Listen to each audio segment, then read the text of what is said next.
morning, good afternoon, good evening. On Monday, the people of Zimbabwe were observing the Heroes' Day.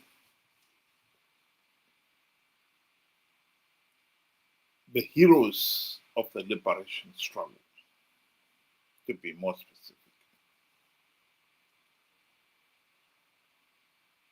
There is no doubt that there were many people who genuinely believed in all the values of the liberation struggle, fighting for the freedom, justice, peace, and human dignity of all Zimbabweans. There's no doubt about it.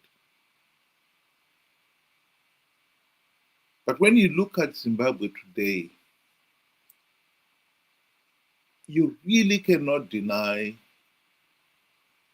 that we are a failed state. Our case, yesterday's liberators have become today's oppressors. And for the last 45 years and counting, we have failed to break this vicious cycle. Here is a video clip of what many Zimbabweans before independence felt genuinely in their hearts. It's a video clip of a South African freedom fighter. You have been found guilty on all charges. Is there something you could tell the court before pronouncement of your sentence? All we want is freedom. That's all we want. Freedom. Freedom for children to learn. Freedom for men to work. For mothers to love. For a nation to grow. That's all we want. Equality.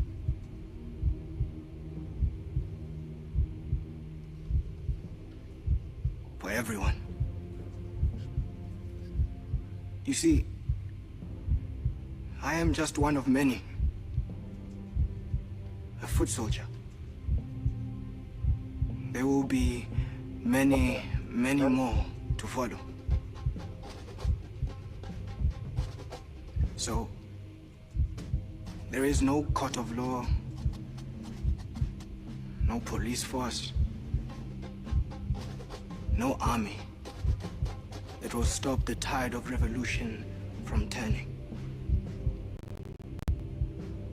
There is no punishment that you can lay out in this court. No law your government can pass that will kill the will of the people. Because we will fight. We will continue to fight until all our people are free. And maybe we can even free you from yourselves. So you can hate us,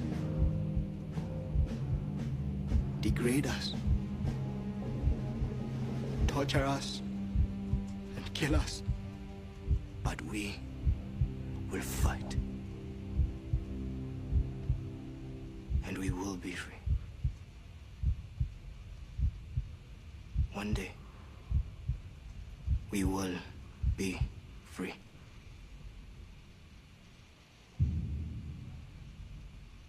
Amandla!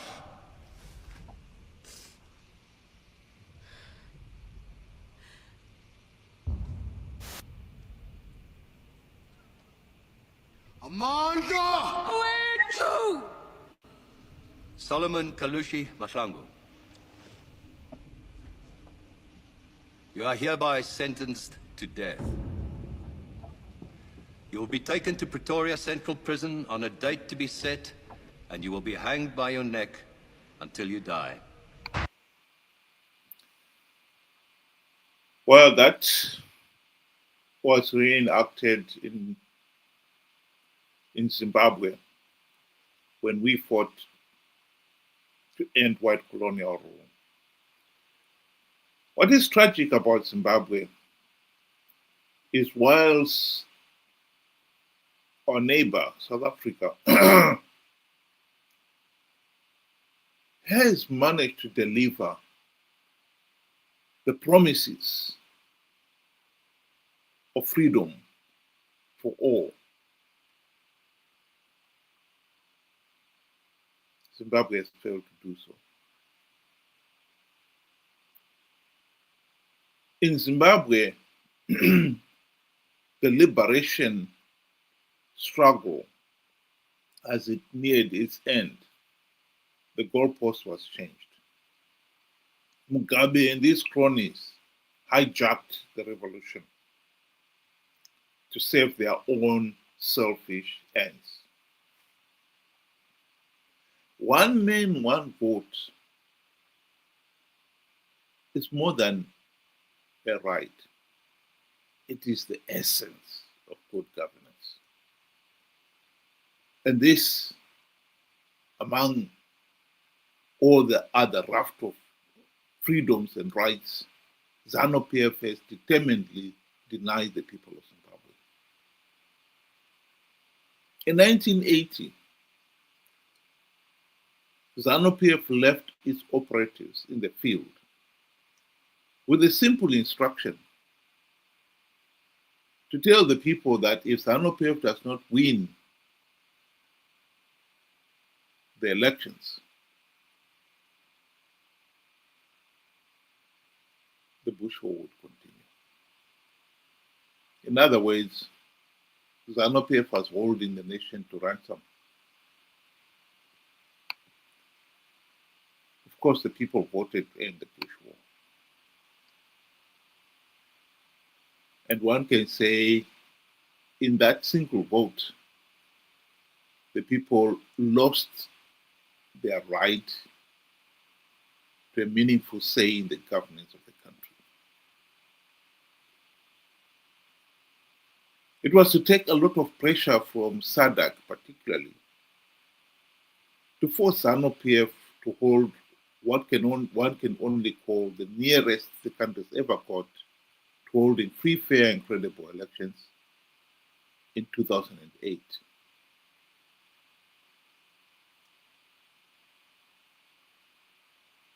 And as the results started to come in, the Zanu PF thugs realized that the party was losing. They stopped the SEC from declaring the results. And here is Mnangagwa boasting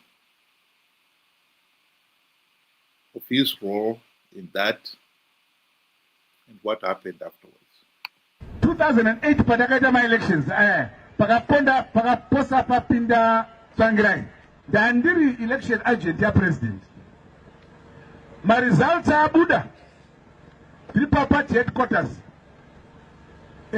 vamutasa vanga vari secretary vedu ve-administration vamutasa muripi ndafona ndiri kwarusapi komo kwenda kwarusapi seka ma-results achibuda kudai vanga aiwa zvako izvo Mnangagwa ndezvako endaenda kumusha ofisi vanga vabisa zvinhu zvavo zvose watofunga kuti zani yadini yaparara. President ofona zvakamira sei kati ndomamira zvakaita takatodini kateda sei manje mama ndikati abvudzai baba nditaure navo baba gadzirai politburo cabinet musarangarira zvimwe zvipi gadzirai chi cabinet asi nangoda kuti muzive kuti 2008 ma-results abuda vamutasa vakatiza. As a country we face a generational transition. Vana vesa vari kuma below 35, they are crying out for help. The country is in a mess. Arusurufaro. We know we are inheriting a mess. We know this country has been left with nothing. I'm assuring you that starting from tomorrow, you'll see a different nation from what you have seen or read on the news about these results and everything. Where we are going ahead there, the situation will be very different.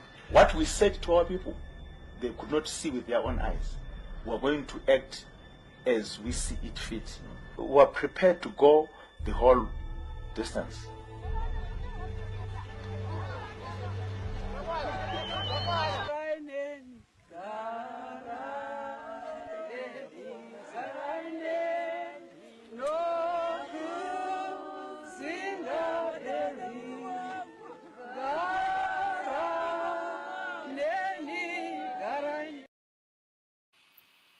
That is the tragedy of Zimbabwe.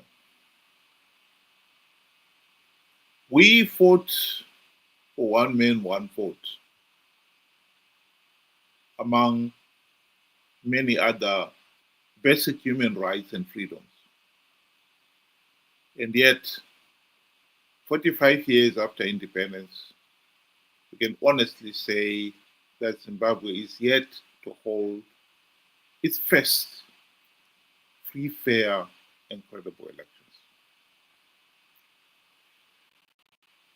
Here is Mugabe boasting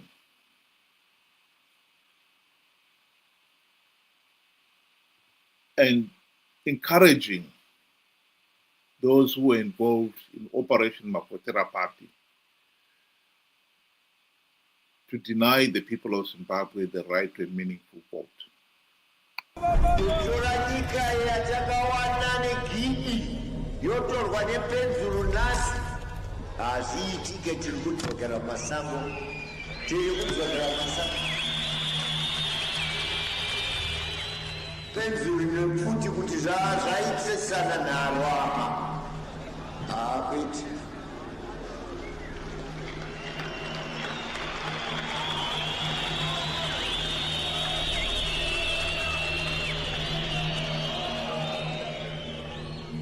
Kana inina katakaisa bairo panapa ndinochikanda pasi ndoti vakomana kwatakabva.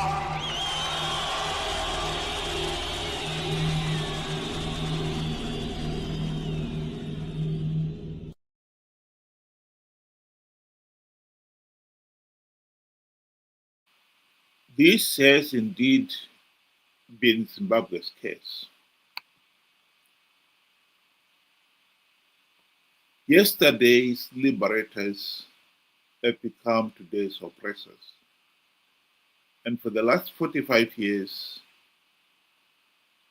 we have really failed to break this vicious cycle. It must be said we did get a golden opportunity to do so during the 2008 to 2018 GNU. Unfortunately, Morgan Tsvangirai and his MDC friends sold out. They failed to implement even one token reform.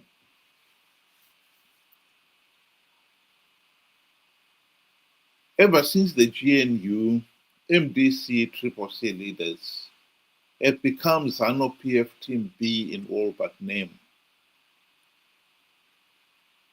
participating in flawed elections, knowing fully well that by participating, they'll be giving Zanu PF legitimacy. They participated regardless, out of greed.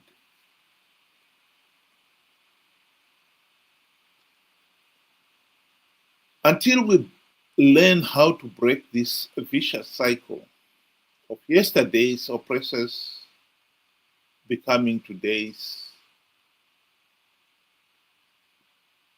liberators, and then they in turn become the oppressor, Zimbabwe's slide into the abyss will continue.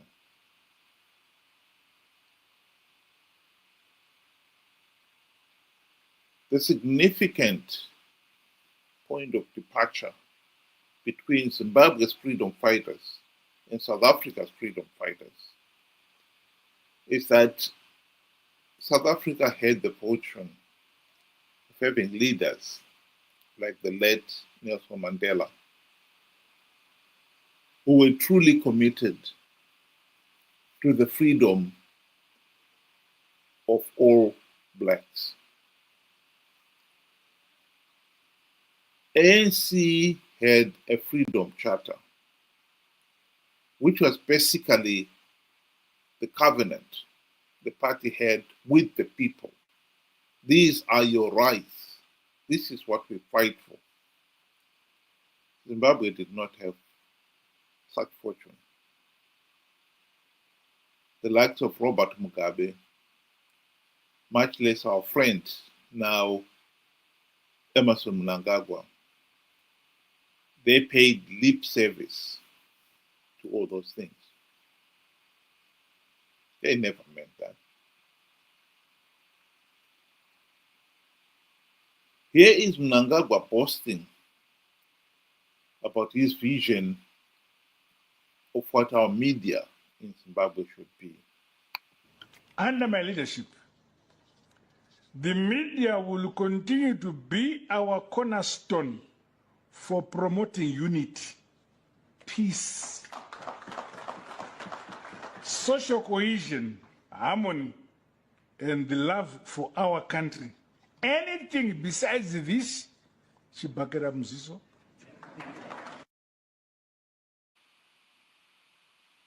And he meant it. This public address was given when Blessed Ntanga was in Chikurubi.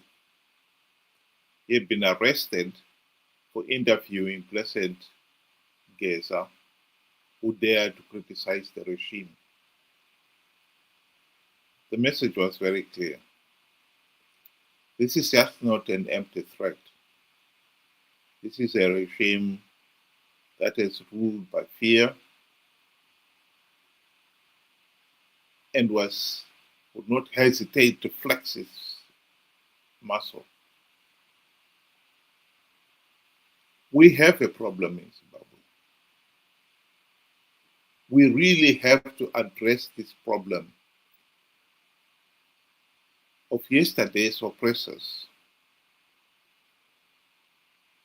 liberators rather, becoming today's oppressors. This is the number one challenge the country has to solve. And until we solve it, we'll be just going round and round in circles. At the present moment, the most important challenge is to recognize that the MDC-CCC leaders, the nation had elected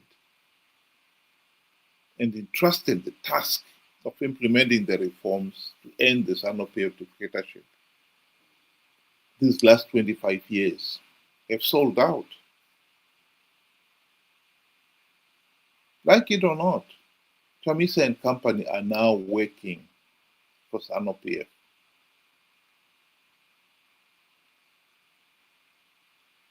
If they had implemented the democratic reforms, Zanu PF would be history.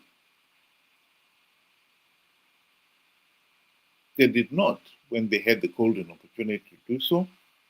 And ever since, they've conned people to participate in flawed elections, knowing fully well that doing so will only give Zanu PF legitimacy. And it's up to us, the people, to wake up to that reality. And after 25 years of MDC-CCC failing to implement even one token reform, we really have to open our eyes to that political reality.